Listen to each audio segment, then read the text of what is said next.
Welcome to Observer's webinar. This will be the one for December, and then we might have one more mid-December. But here, pleased to welcome Richard. And I've listened to Richard in the webinar. I've listened to Richard in the BitCons. When it comes to presentations, only very few people can go deeper on how we can do presentations. And I know I do presentations at least one a week. I'm here to listen. So please do listen and drop chat boxes on what you can learn from the takeaways.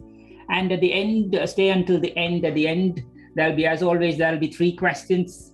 Whoever listen carefully, take notes. At the end of the day, we have answered the 3 questions. You will have access to one or more of our Scribble courses as well. So again, as a bonus, listen to the presentation. And if anybody, any one of you who has joined today, have learned something, and if you apply that in your presentation, and if you come back and tell me you have done this in your presentation, we will host you as a guest in one of our Office Hours webinars.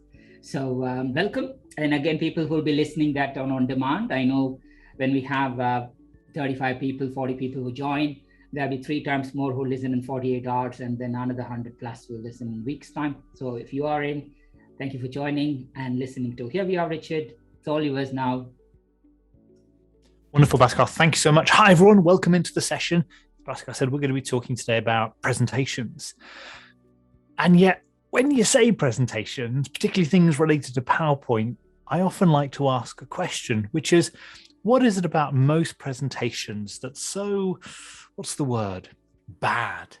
Most presentations are, let's be honest, pretty terrible, and your audience is sat there wondering why they're bothering. There's even a term for it. We call it death by PowerPoint. Now, one of the major contributors to death by PowerPoint is using slides that spell out what you're trying to say. See, the problem is that the words you see and the words you hear are all processed in a single part of the brain, something called the phonological loop.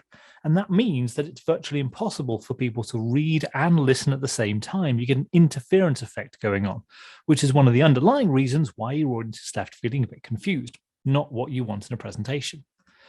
The other issue you face is that people just can't resist trying to understand what's in front of them. So what tends to happen is, well, this. And because of this, you get that. So you've all read the slide, you just want to move on. You don't want to listen to me talk about it some more, but inevitably presenters will desperately try to add some value to whatever war and peace is up on the slide. And that means that one or 2 things is going to happen. Either you're going to get ignored, which isn't great, or you're going to become really irritating, neither of which you particularly want. So the answer, as I hope is obvious from what I'm showing you here, is to get rid of text and bullet points in presentations. That's for documents. And instead use visuals, diagrams, and even animations that explain and reinforce your messages. Critically, if you can synchronize that up with what people are hearing from what you're saying, then you can encourage something called dual coding of information, where you get a beautiful sense of integrated visuals and narrative, and it all comes together in a wonderful and magical and successful environment. So that's the setup for today's session. The idea of trying to create more visual presentation content that supports what you or what the presenter is saying. And generally speaking, most people are happy with that as a concept. The problem is, how do you do it? And so for the rest of the session, I want to go into PowerPoint and do a whole lot of stuff live with you to look at different ways that you can improve the quality and the effectiveness of your presentations. If you have any questions, any comments at all, please do feel free to type in the chat as well. This session is about helping you to get the most from PowerPoint. I've got a whole lot of stuff prepared, but if there are things that you would like to be able to do, please do let me know, and I'm happy to go off and do other bits and pieces. As I said, really flexible.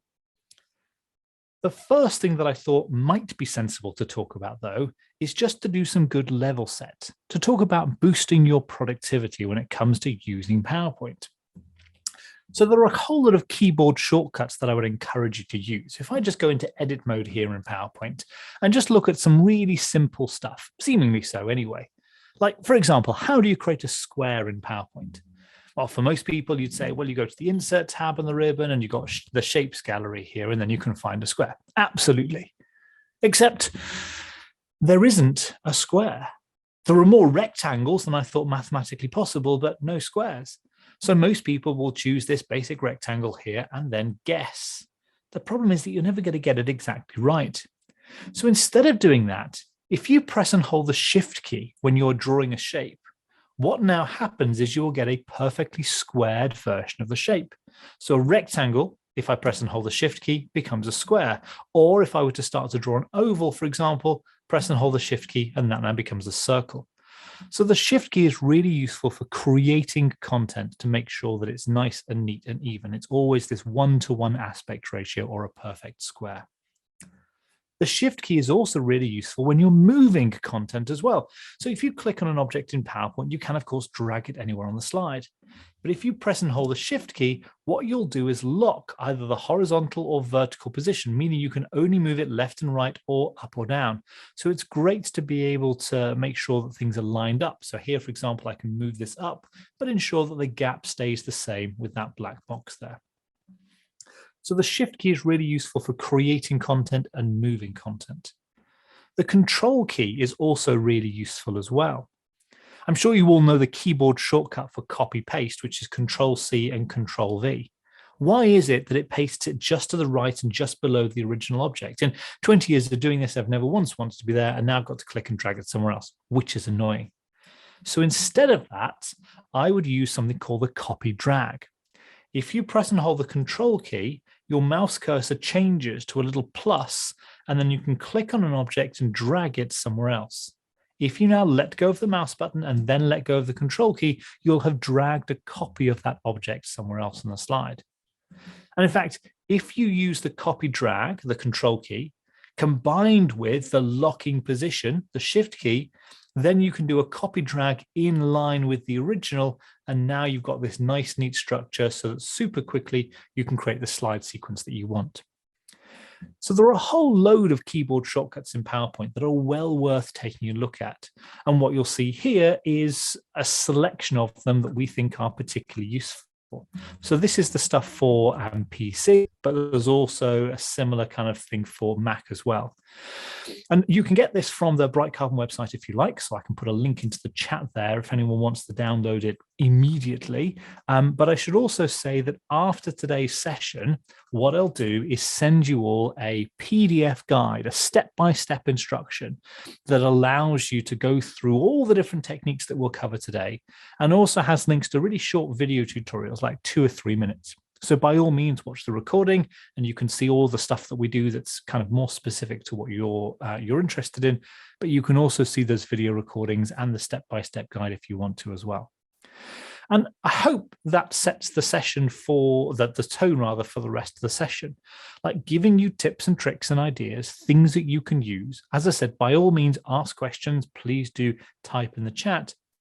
But also, I'd like to give you a sense of what's possible in PowerPoint, to go through quite a few things to inspire you as to what might be available to you. And then you can pick and choose the things that are going to be appropriate for the things that you're doing in PowerPoint. So keyboard shortcuts, as I said, well worth looking at. These are the ones on Mac. These are the ones for PC. This will be in the PDF guide that you'll get after the session. So shortcuts are really valuable, and there are loads more, by the way. These are just the ones that we think are particularly useful, and it's a good cheat sheet. There are other functions in PowerPoint that also help you to boost your productivity. For example, say you've got a slide that you're using to talk about the strategy for the next year. You know, we're planning our journey ahead together. It's a good time of year to do it. You come up with this slide that sets out nice and clearly exactly what it is you want to say. This is the key structural elements of the presentation. You've got this idea of a road in the background for the journey ahead, 3 key points. It works really nicely. You are proud of it, and rightly so. And then, you know, partly to show off, but also because you value her opinion, you send it to your boss and she comes back and says, oh yeah, I like it. I've just made a couple of changes. Can you tidy it up? And what you get back is this. And you think, oh, good grief. How long is it going to take to fix this? Well, fortunately, the answer is just a couple of seconds by using something called the alignment and distribution tools in PowerPoint. You can use these tools to line objects up relative to each other really easily. To start with, I'm going to select just these black circles here and then go to the Home tab in the ribbon, over on the right-hand side, you'll find this little yellow and white box icon here called Arrange. And if you click on that, all the way down to the bottom is a thing here called Align, which gives you half a dozen different options to allow you to line objects up relative to each other. So if I were to choose Align Left, for example, it'll align all of the objects up to the leftmost portion of the leftmost shape.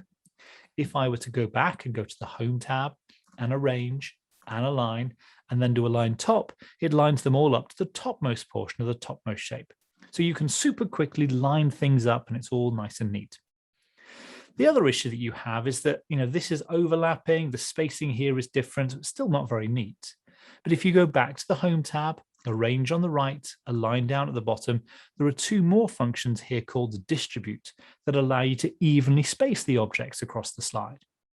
And if I choose Distribute horizontally, it'll now evenly space them so the spacing is the same between them. Now, to me, these are the single most useful content creation tools in PowerPoint, and yet they are buried in a submenu of a submenu of a submenu, which I just think is ludicrous. So instead of having to go through that, I have customized my PowerPoint using something called the Quick Access Toolbar. Now, my PowerPoint should look pretty much the same as yours. This is the latest version in Office 365, but it's been the same design since 2010. The one thing that might be a bit different, though, is that I've got this row of icons down here at the bottom. This is called the Quick Access Toolbar, and you can use it to add any functions you use on a regular basis to it. So if you are always using the alignment tools, for example, as I am here, I've got them there front and center on the slide. Now, if you've never used the Quick Access Toolbar before, you've all got it, but it's going to be up in the top left-hand corner of your screen. It's going to have just a few icons like save, undo, redo, that kind of thing. So just up here. The first thing that I'd recommend you do is to bring this down closer to the slide. So you can do that by right-clicking on any of those white icons and choosing Show Quick Access Toolbar below the ribbon. That now brings it down closer to the slide. It minimizes mouse mileage, but it also extends it the full width of the screen as well. So now you've got a full area that you can add functions to. And then simply a question of adding any things that you're using regularly. So if you're always using the new comment function, for example, well, you can go to the Review tab on the ribbon, right-click on New Comment and choose to add to Quick Access Toolbar. Or if you're always using the draw tools, maybe you're inking or something, you can right-click on that and you can choose to add that to the Quick Access Toolbar as well. So all sorts of ways that you can add these functions nice and easily, the things that are personal to you. And what I've done is gone to the Arrange tools here and Align, and I've right-clicked on each of these and chosen to add them to the Quick Access Toolbar.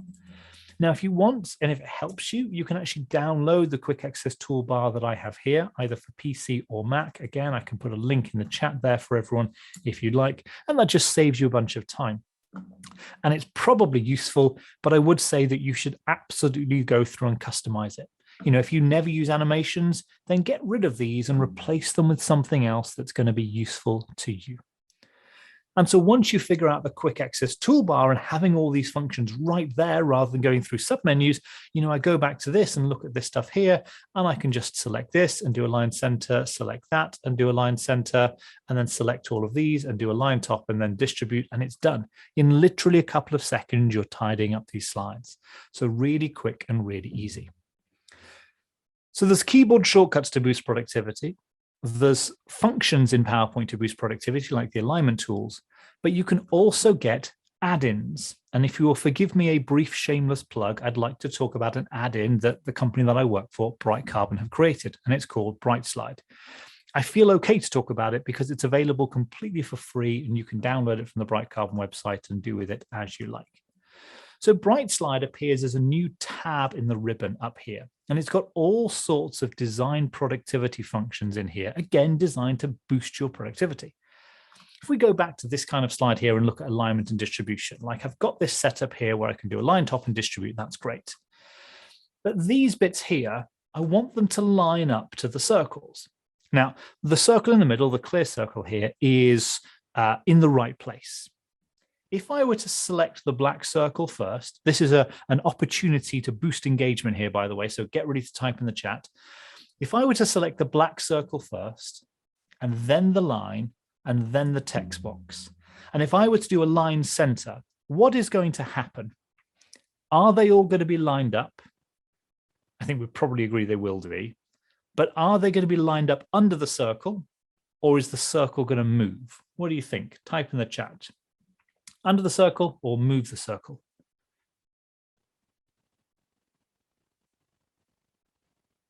It's going to move the circle. And that's really annoying because I don't want to move the circle. The circle was in the right place. I want all of these bits to come in underneath it.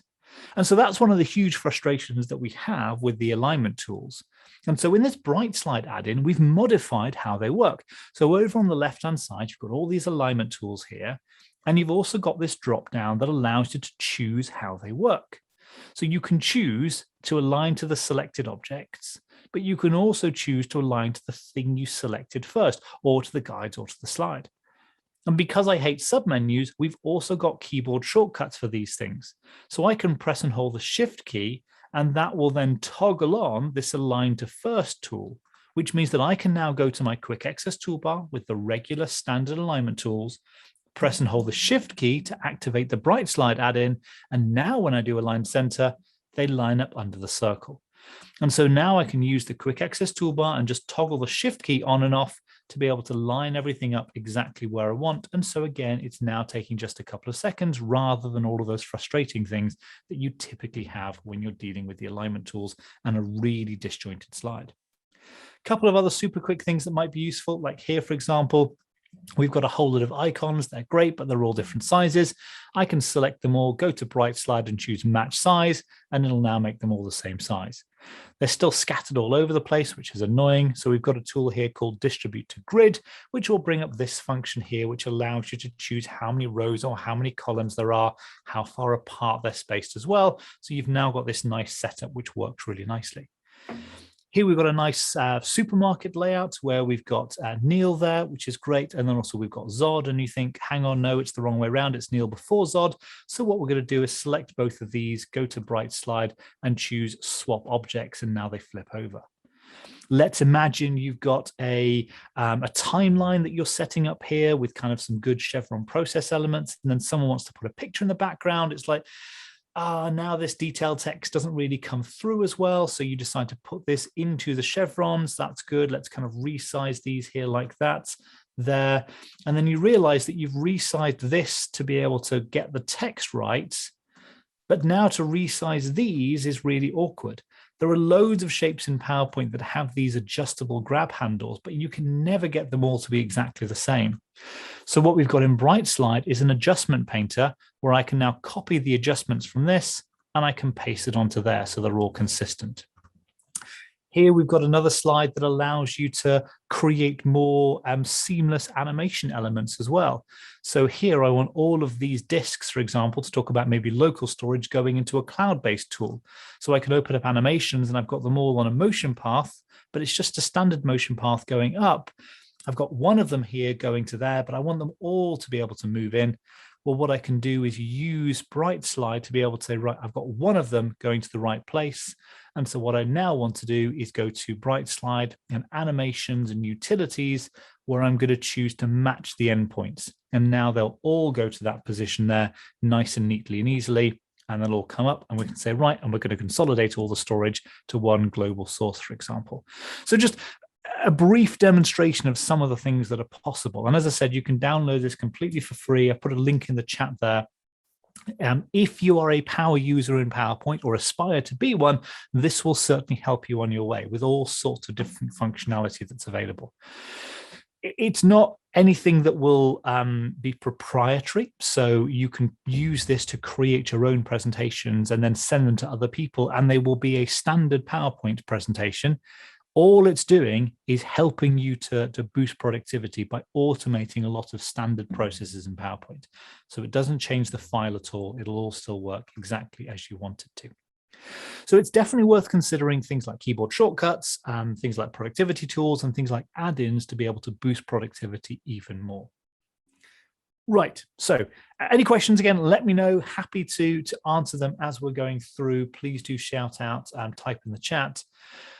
But I thought now might be a good time to move away from core content creation stuff to look at what is it you would actually do. I talked at the start about the idea of using more visual slides. And of course, one of the obvious things that you can use visuals for, or one of the obvious visuals you can use rather, is imagery. So here, for example, we're talking about a project roadmap, a road in the background to kind of give that sense of movement and the representation there, but also highlighting elements on the image to give a sense of that we are moving along this journey. Here's another one where we're talking about elevating to new heights. So let's get a picture that gives that sense of elevation and bring stuff off it.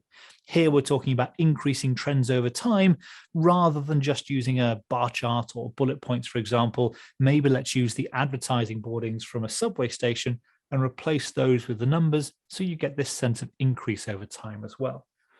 So you can use images in all sorts of wonderful ways. And there are lots of great places to get images. So you've got websites like unsplash.com, also pexels.com, pixabay.com, and Everypixel are all really great websites to get beautiful, high quality imagery that you can use however you like in your presentations. They're available for commercial use, completely for free. For iconography, if that's your style, you've also got websites like the Noun Project and material.io, where again, you're getting really great high quality iconography that you can use how you like. As I said, I've gone through those quickly, but there is a PDF guide that we will send you. If anyone wants to screenshot this, you can do. This is one of the pages from the PDF. And this is 9 or so different websites that you can go to for these really beautiful high quality images. So Pexels, Unsplash, Everypixel, Pixabay there, and a few others too. So take a screenshot of that if you want to, but that's also in the PDF guide that you will get after the session. And then for iconography, there's also this one here as well. Again, this is another one from the PDF guide where you've got the likes of Illustrio, Materials, Material.io, the Noun Project, and so on. So a whole load of them that work really well. So you can go to these sites and you can get all this stuff and it works really nicely. But you can also, amazingly, do all of this in PowerPoint. If you go to the Insert tab on the ribbon, towards the left here is this little duck and leaf motif called icons. And if you click on that, what you get is a pop-up window which shows you a whole load of icons that you can now choose from to add into PowerPoint. And you can scroll down and you can look, but there are thousands of them, so it'll take a while. Or you can go across the top here where there are different categories, or you can just do a search. So I can search for, say, rocket, for example, and it will come up with everything that's relevant. Choose the one that I want, insert it, and now I've got an icon of a rocket. What's nice about this, though, is that it's not just a picture, it's a vector graphic, which means that you can make it as large as you like, and you don't get any kind of pixelation. It's all nice and neat and smooth.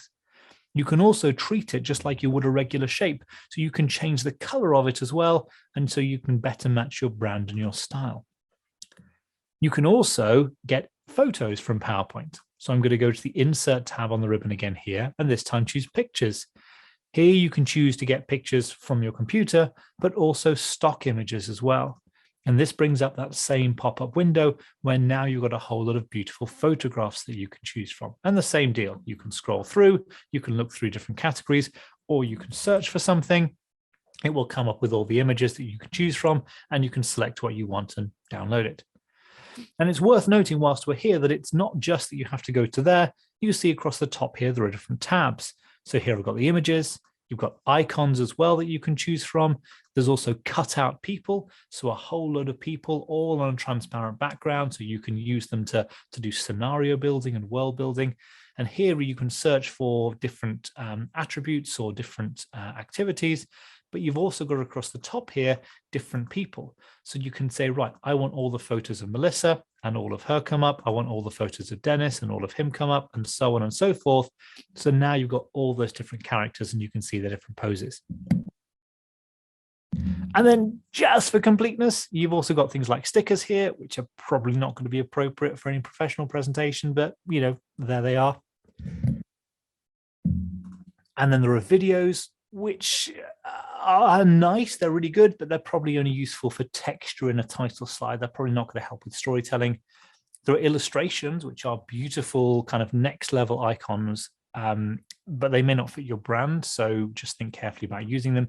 And then brand new, as of about 2 or 3 weeks ago, there are cartoon people where you can construct your own people.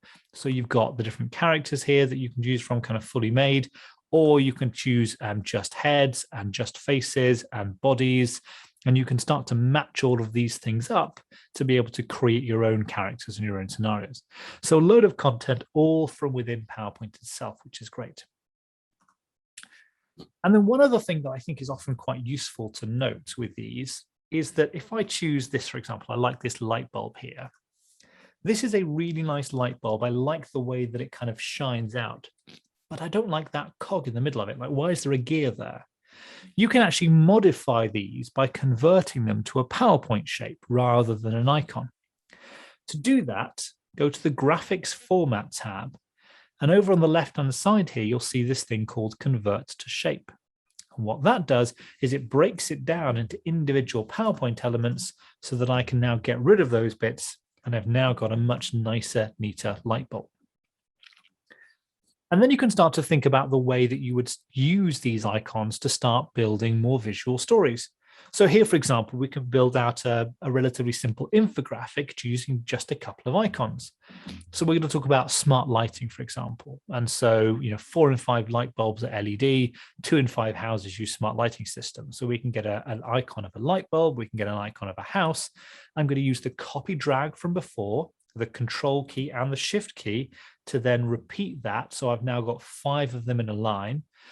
And then we're going to try and highlight the 4 in 5. So let's select 4 of them, and they're treated just like PowerPoint objects. So I can go to the Format tab, and I can do something like change the fill color or change the outline color. You know what? In this one instance, I'm going to choose a shape effect called a glow, because that makes it look like the light bulb is really on. In this case, I'm going to break this apart into its individual elements to maybe emphasize the fact that the 5th light bulb in this instance, not being LED, isn't quite as good, isn't quite as bright, it's not shining.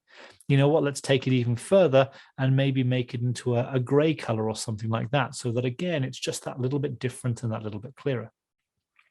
That might be too much, but a nice way to highlight things might be, just something that's like an off-center circle, for example. So let's maybe choose that here. Let's maybe use the nice light thing. We're going to talk about 2 in 5 houses. So there we are. Send those to the back. And you've now got this nice setup here of highlighting 2 in 5 houses there. So all sorts of different things that you can do to try to bring your content to life to make it work well. Oh, and Mark, you said you don't have the graphics tab. The graphics tab will only appear if you have an icon there. So here I've broken this down from a graphic to a PowerPoint shape.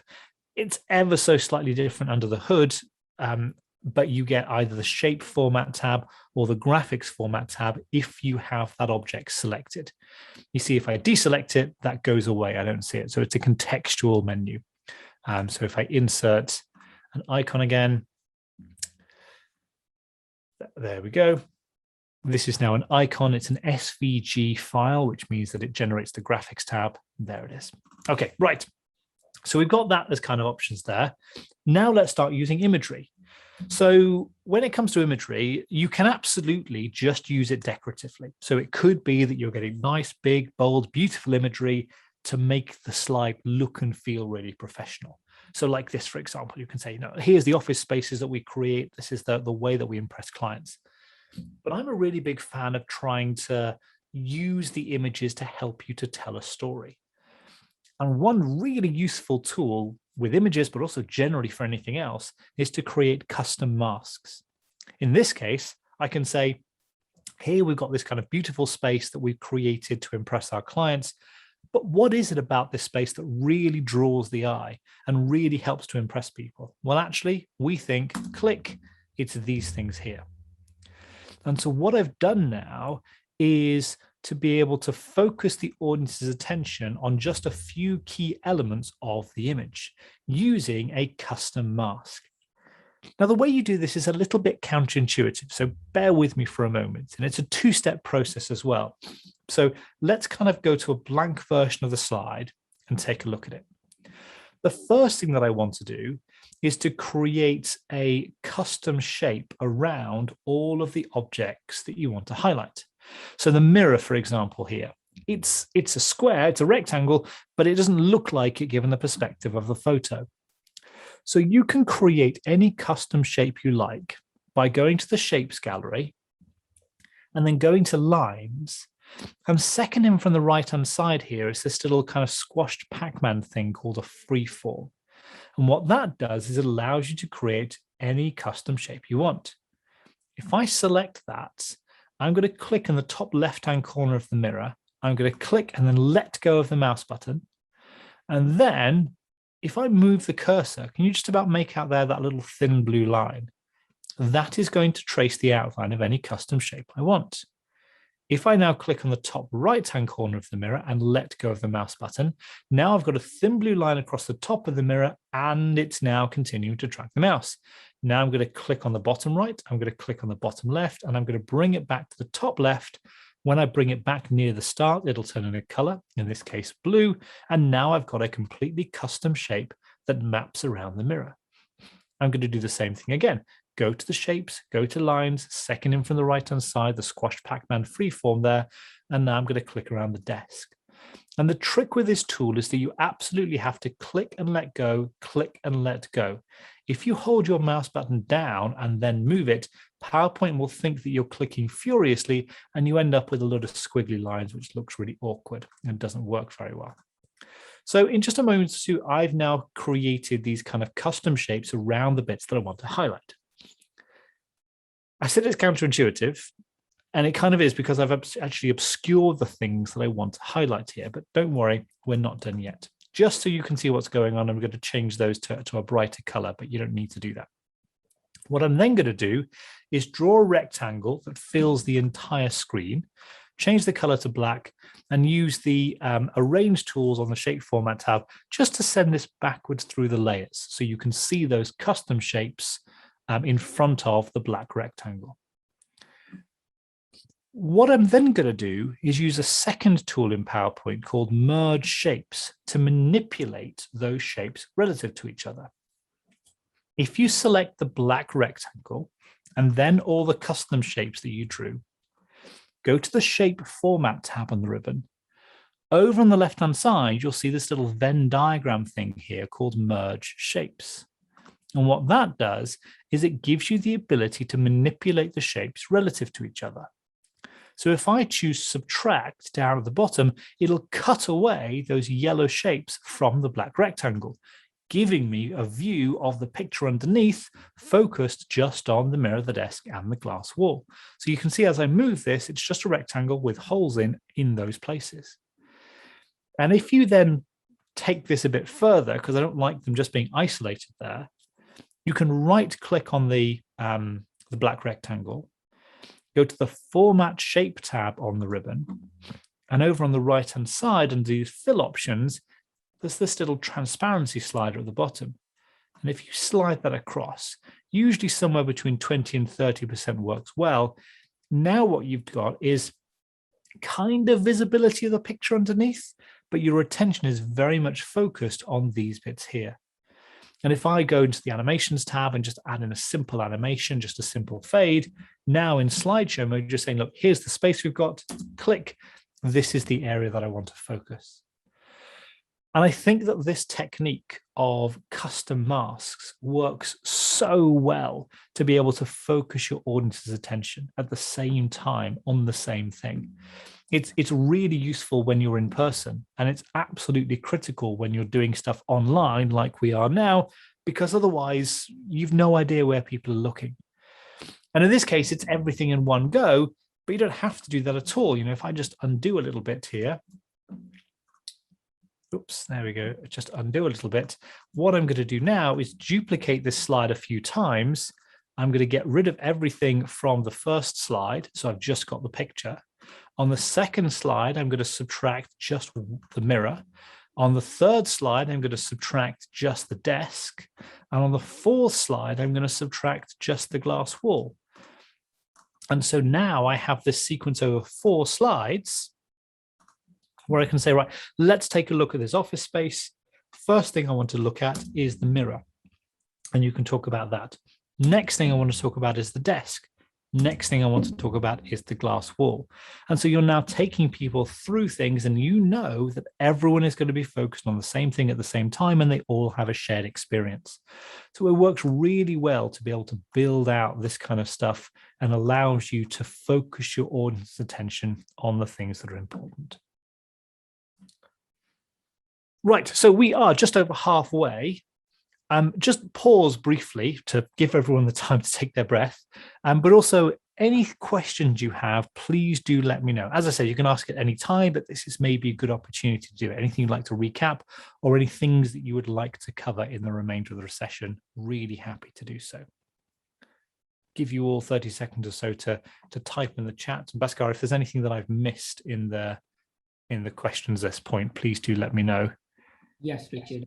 Richard, just a kind of a general question. Richard, before you get into PowerPoint, do you normally sketch your ideas in a rough piece of paper before you get in to find ways of bringing that live in PowerPoint, or you go and explore that directly in PowerPoint? How do you kind of go through this creative experience? Personally, it depends very much on the content. Sometimes you can look at a wall of text-based slide and immediately see, oh, it should be this kind of thing or that kind of thing, and this is an idea that I have for it. So you can start to build it very quickly because you have an idea in your mind. If I don't have an idea, if it's really complex or I can't quite figure it out, then yes, I will often sketch because it allows you to iterate things that much more quickly. And I would always try to have a clear idea of what visuals you want before you start building stuff in PowerPoint, because to go back and edit it later on is just that much more time consuming, that much less efficient. That means you probably don't want to do it. So yeah, try to have a good sense of what you want. The process that you use to get there is going to be very personal to you, but I would encourage you to do that before you enter into PowerPoint. Thank you, Richard. I'll just wait for our friends to drop questions. Richard, I've noticed you haven't got a single bullet point in your slide, Richard, so far. So as you know, most PowerPoint presentations tends to have a lot of bullet points. Are you going to show us how we can convert some of the text into images, or what advice would you give us on that particular topic? Why don't we do that exactly now? Brilliant segue to the next section. Okay, right. So if there are questions, this is definitely an opportunity for you to type in the chat. What I'm going to do is show you a typical slide, and I'd like you all please to type just super quickly in the chat what your initial impressions of this slide are. What do you think of that? Typical standard slide that we see all the time. Yeah, I think we're all agreed it's pretty terrible. Okay, so no one likes that kind of slide. We all know that it doesn't work. The question, though, is how do you improve it? So what I'm going to do is I'm going to put that slide up again. I'm going to be quiet for a minute or two. I'm going to let you all read it, and then I would love you to type your ideas in the chat for how you would improve it using visuals. So brace yourselves. Here's the slide. Have a read. What would you do with that slide to make it work more effectively?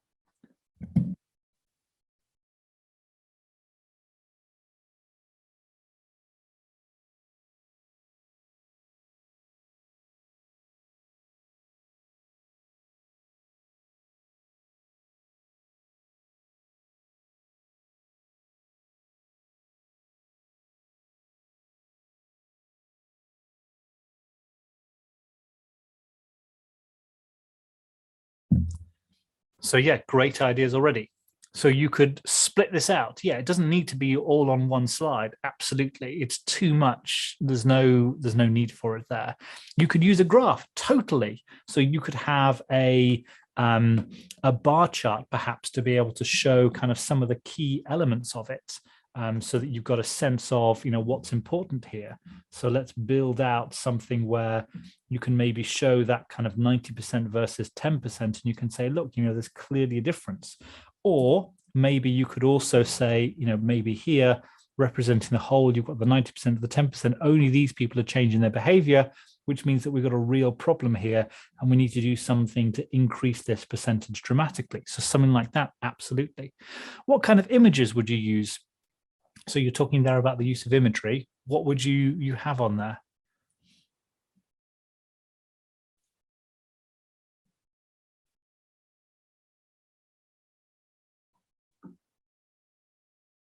Yeah, so you can have the people in it. Absolutely, you could do that. So we can say, look, we've got all these people here. They are, wasting a lot of their time. We can definitely focus on that. You could maybe, depending upon the audience and the objective, you could have a photo of money, for example, as well. We're essentially wasting a whole load of time and money on all of this. Maybe it's even more dramatic. Maybe it's money that's set on fire or flushed down the lavatory or something like that. There's all sorts of ways that you can do this really well. Absolutely, we can emphasize, Mark, we can absolutely emphasize things with arrows as well to just demonstrate the change, the things that we want to do, why this doesn't work very well. So loads of ways to improve it. What I typically do when faced with a slide like this, after I've woken up from it, is to think, is there a consistent element throughout that I can use and then manipulate that to be able to tell the story? And so as I read through this, I've got the 10% of those who attend, which is people, trainees, people, 90% of them people, individuals, and leaders. So this is really all about people. Is there a way for me to be able to get an image of people and then manipulate that in some way to be able to represent the story? And wouldn't it be great if I can get a photo of, say, 10 people and then have one of them represent the 10% and 9 of them represent the 90%? And so doing that, you think, oh, maybe I can combine it with the kind of techniques that we've just been looking at to say, well, how about this? Every year as an industry, we're spending billions of dollars in corporate training programs. It's too much, too nebulous to think about. So let's think about a real world scenario that we've all been in and we'll hopefully get back to again very soon. In just this one small room here, of all the time and effort it's taken people to get here and be there and all the things they're not doing whilst they're in this session, only she will get any measurable benefit from it. For everyone else, it's a complete waste of time. How impactful is that compared to the wall of text that you had to suffer through before? How much more impact is that going to make?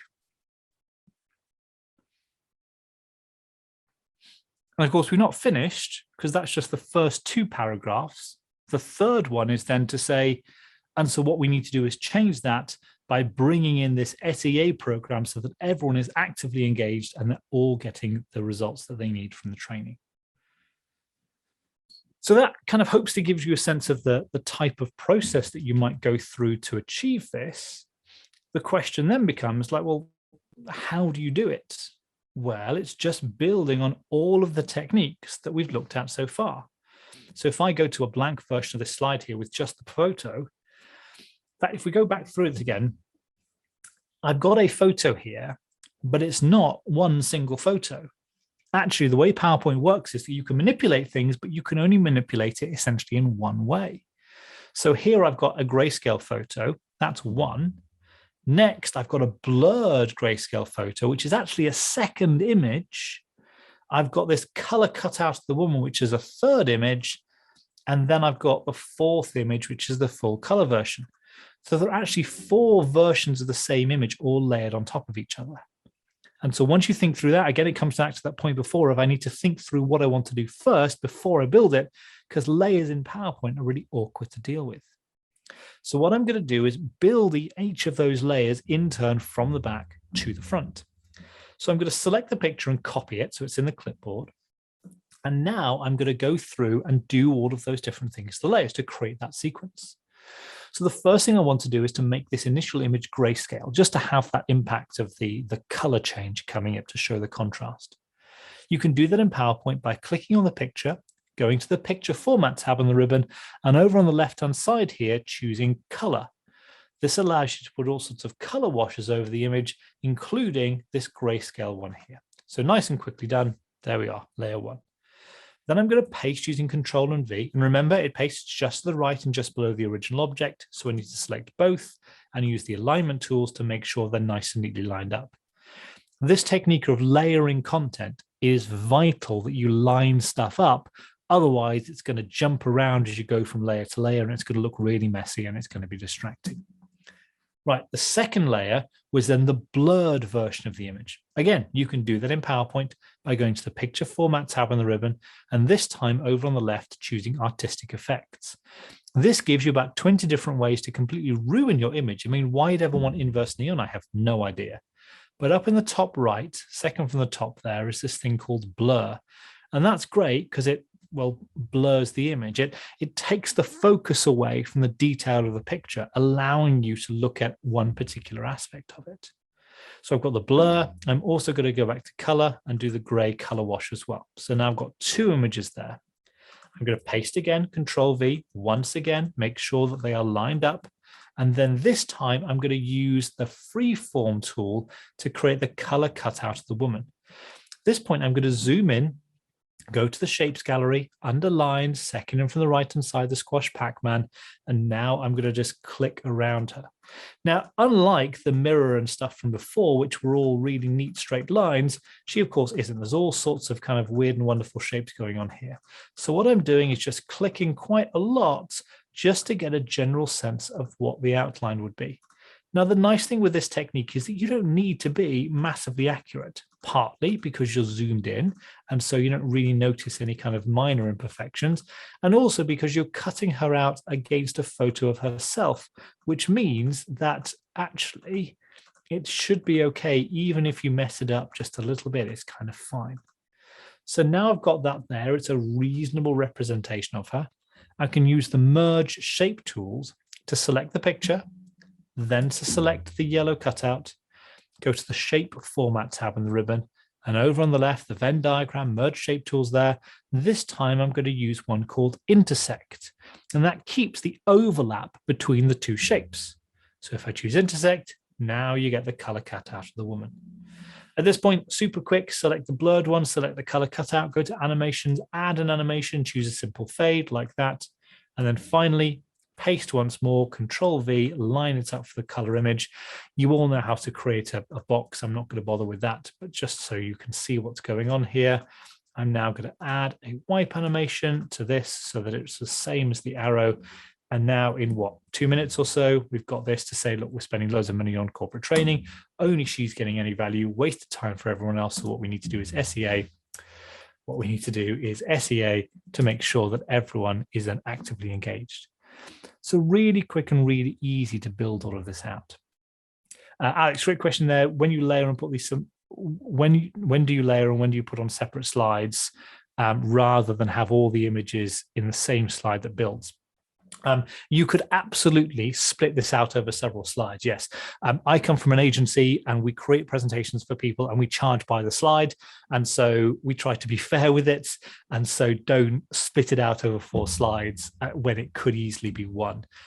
So partly that's just my mentality.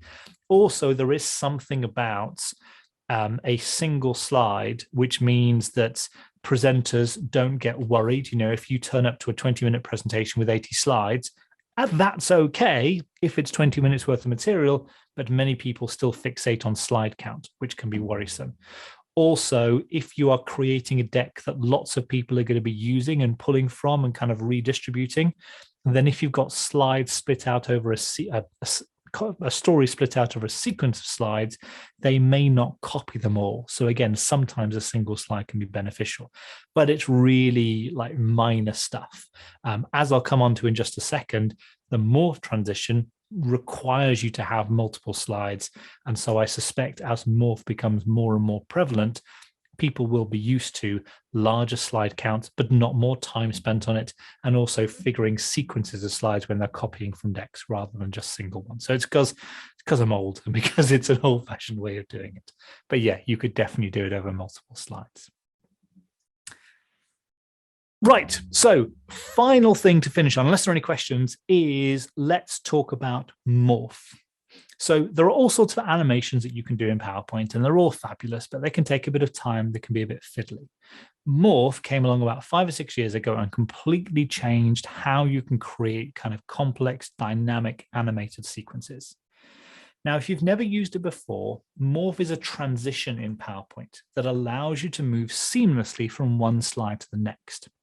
So, for example, if I were to take this blank slide, draw a box on it here like that, go to the thumbnails on the left and duplicate the slide using Control and D, I can now, on the second slide, take the box and move it to the right-hand side. So far, so basic.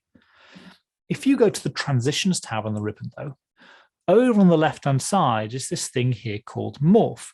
So this is the transition that allows you to move seamlessly from one slide to the next. And if I click on it, if you go to the slideshow mode, what PowerPoint will do is say, okay, this is the same box on both slides, just in a different place. It will then seamlessly morph from one slide to the next. And you think, oh, that's very clever. What if I were to do more than move it? What if I were to also maybe shrink it down and change the color? PowerPoint will then go, okay, it's the same box, but in a different place and a different size and a different color. I can handle that.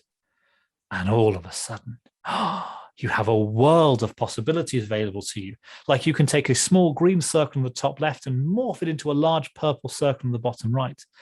Better than that, let's use an image in the background and have the image move a little bit between each slide so it creates a parallax scrolling effect. Oh, wow, isn't that fabulous? And you think, oh, yes, but how does that help me communicate more effectively?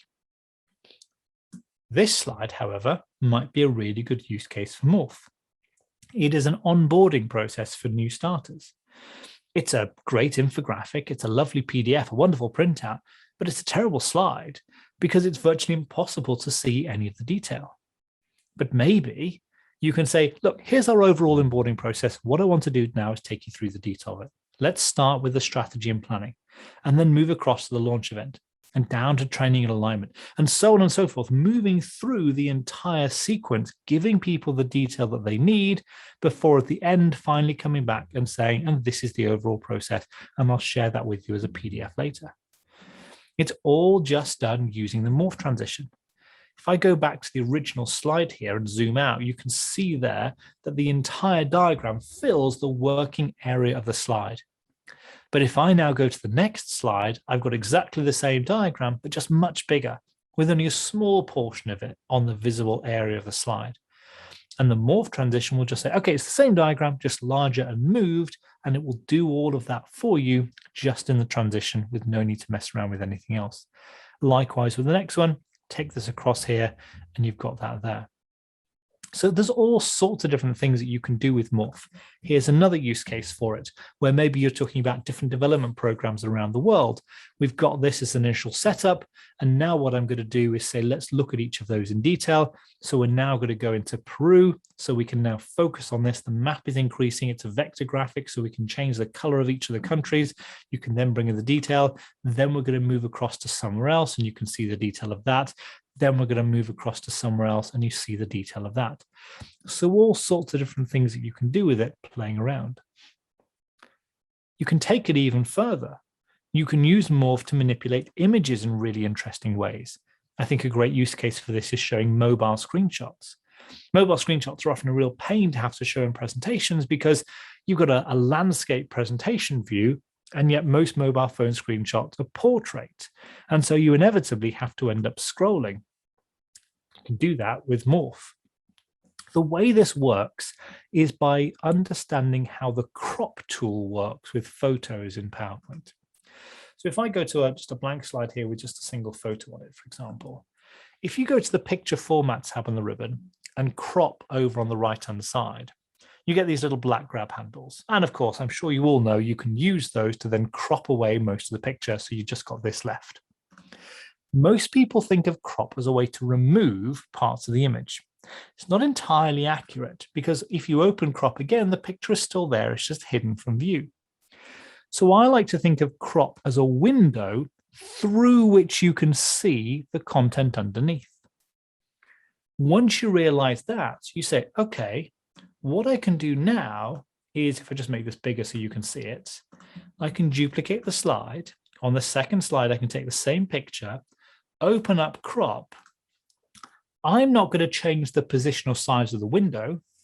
I'm going to move the image behind that window so I now have a different view of it.